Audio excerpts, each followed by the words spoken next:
before we begin, I just want to ask if you could please hit the like button, subscribe button, and comment down below, and let me know what you thought about today's topic. And if you have any other suggestions or things you'd like to hear me talk about, I'm more than open to suggestions. And also, before we begin, I always want to preface by saying I am not a basketball expert. I'm just a fan who's naturally obsessed. And right now we're dealing with a lot of questions and uncertainties about the future of Deandre Ayton in Phoenix. Many people want to see him shipped out, see if we can get something better here in Phoenix. A lot of people want to see us ride it out, stick with him, just get him more involved in the offense.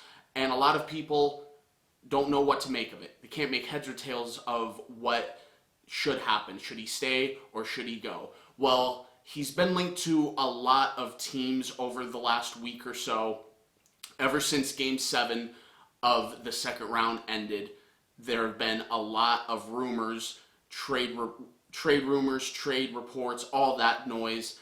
And I've mentioned in my previous video, if it's your first time listening, I don't want to sound like a broken record to you returning viewers, but if this is your first time watching, I know people in the Phoenix Suns organization, not high-end executives, but they do work within the organization, and because of that relationship that I have with these individuals, sometimes that makes me privy to certain information as it just starts to make its way to national NBA reporters. So, with Deandre Ayton, I have been made privy to some information, and I mentioned in one of my previous videos, there are confirmed to me to be 7 teams at least that have strong interest in acquiring Deandre Ayton. And I've also made it very clear in my previous video that James Jones has a strong desire to try to acquire a superstar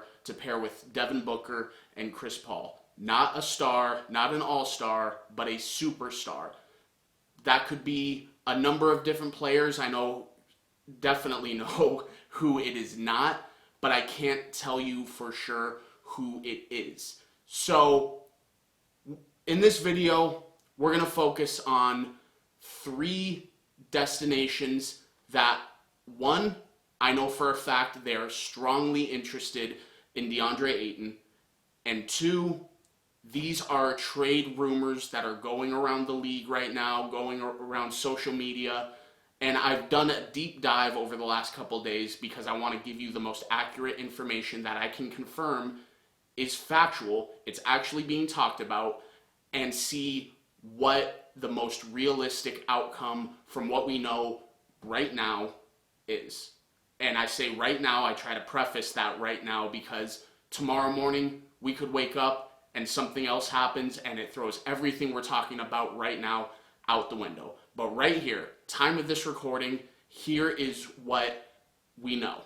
So, two of the 3 trades I personally, as a Phoenix Suns fan, hate. I'll tell you that right now, but they are very realistic for the present outcome as we speak. And then one of them, I love. I absolutely love, and obviously, I would much rather acquire a superstar, but if that doesn't happen and this trade happens, I would be very okay with it, and we'll save the best for last. But right now, let's break down the 2 that I don't like. So, the first one is a trade with the Chicago Bulls. Before any trade happens, we know that Deandre Ayton would need to agree to a sign-and trade, which he'd sign a maximum contract, 5 years, $177 million, meaning that his salary for next season would be $30.5 million. So for a trade with the Chicago Bulls to work, they need to closely match the salaries.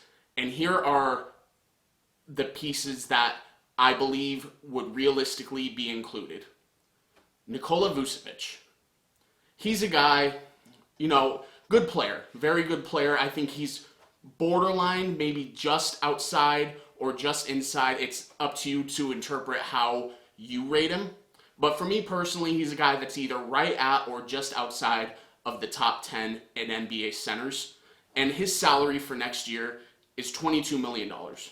Very reasonable for a player of his stature and that can put up the type of production he can. Very skilled offensive center, but the reason why I hate this is because, one, as I've talked about previously, a center offensively in the Phoenix Suns system is not a major point of emphasis. So I don't really like to have a center that's very good offensively and gives you little to nothing most of the time on defense. And I say most of the time because Nikola Vucevic has had moments defensively where he's shown he can be a plus side defender, but he's not consistent with it whatsoever, and sometimes it looks like a lackluster effort even. So that's something I don't like. I don't like the acquisition of him, but this trade is something realistic at the present time, and because the salaries don't match, I believe they would need to include another player in Coby White. Coby White is a guy that the Phoenix Suns would have little to no interest in. I think if a trade like this does happen, it's because, one, to make the salaries work, and two, I think another trade would go down at some point in the offseason that would include Coby White. He's going into the last year of his rookie deal. This upcoming year, he's under contract for $7.4 million.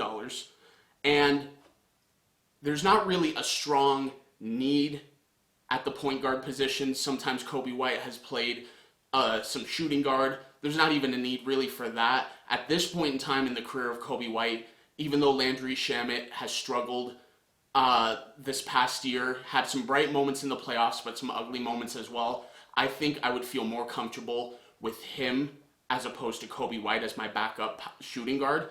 And same thing with point guard. Even though Cam Payne was very inconsistent all this year, I think because there's still a familiarity with the system and the chemistry is there, even though he struggled, he's still very loved by his teammates.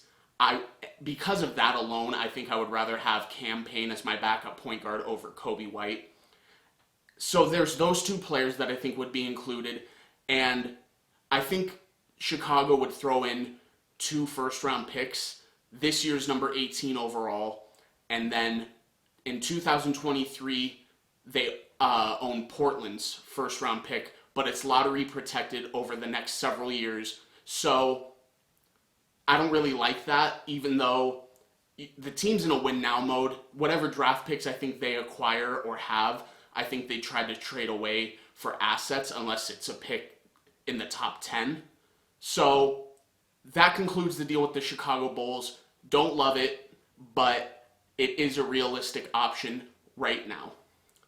The second trade that I don't like at all, but is also a realistic option because of how bad they want him, is the Detroit Pistons.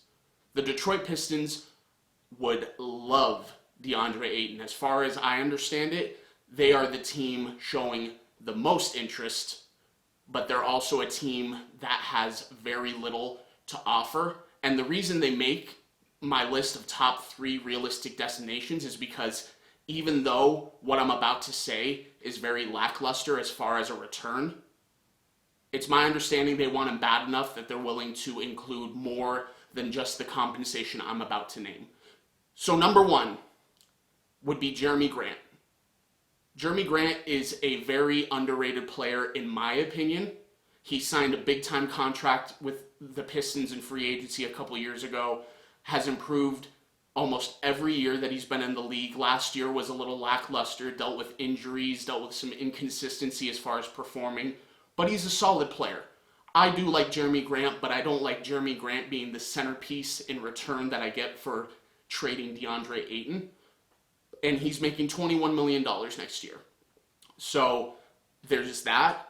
And a guy I really do like, is I think they would include Corey Joseph.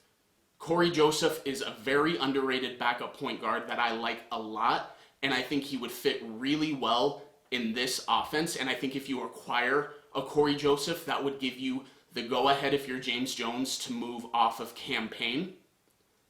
And Corey Joseph does have a player option going into next year, And I think he does opt in because his player option is for $5.2 million.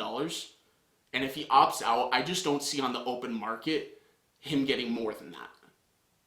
I think he'd probably get significantly less than that in the open market right now. So I think he would opt into that. And then I do believe that they would throw in a 2023 first round pick. And from what I'm understanding is it would probably be something like top 10 protected. So again, that doesn't sound like a very, that's not a very sexy deal, what you're getting back in return for Deandre Ayton. But again, this makes my list because from what I understand, they would be willing to include much more down the road. And then the last one that I want to talk about, a trade that I absolutely love, it would be Deandre Ayton, and you would include Landry Shamet going to the Indiana Pacers for Miles Turner, Buddy Hield, and they own Cleveland's 2023 first round pick. I think they could get that in return for those two players. So why would they do this? Indiana's in full-blown rebuild. They have some very solid young players, and the Pacers are very much interested in Deandre Ayton.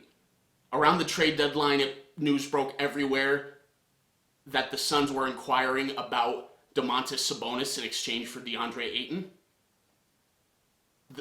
The Pacers were very, very interested, and the Suns paused because they didn't want to break up what they had going on.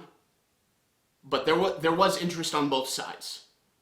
So you get Miles Turner, a guy who, in my estimation, is one of the most underrated centers in the entire NBA.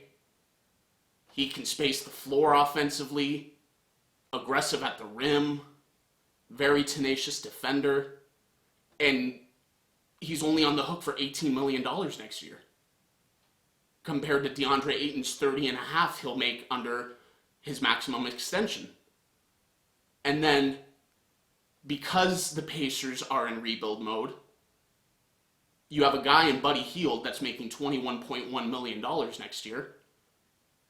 Shed some salary because realistically, are the Pacers going to be in any position to contend over the next few years? No, they're not. So why are you overpaying for a guy that you don't even need? And I don't want to say overpay meaning that Buddy Hield isn't worth it, because he's worth it. One of the best pure shooters in the NBA.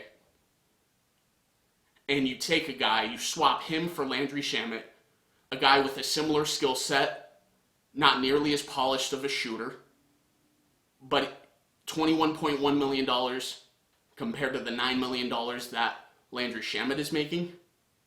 Shed some salary and start going forward with your rebuild. I think this is a trade that makes sense for both sides. And if you're the Phoenix Suns, I think it makes you better. I think it makes you a lot better, and you're still left with plenty of assets to go forward into the offseason and make more moves. And again, guys, more is going to be revealed over the next several months. And as I get info, I'm going to be right here breaking it down with all of you. Very curious to hear what you guys have to say about it. Again, guys, please don't forget to hit the like button, subscribe, comment down below. Let me know what you thought about today's video, and I'll talk to you guys later. Thanks, guys.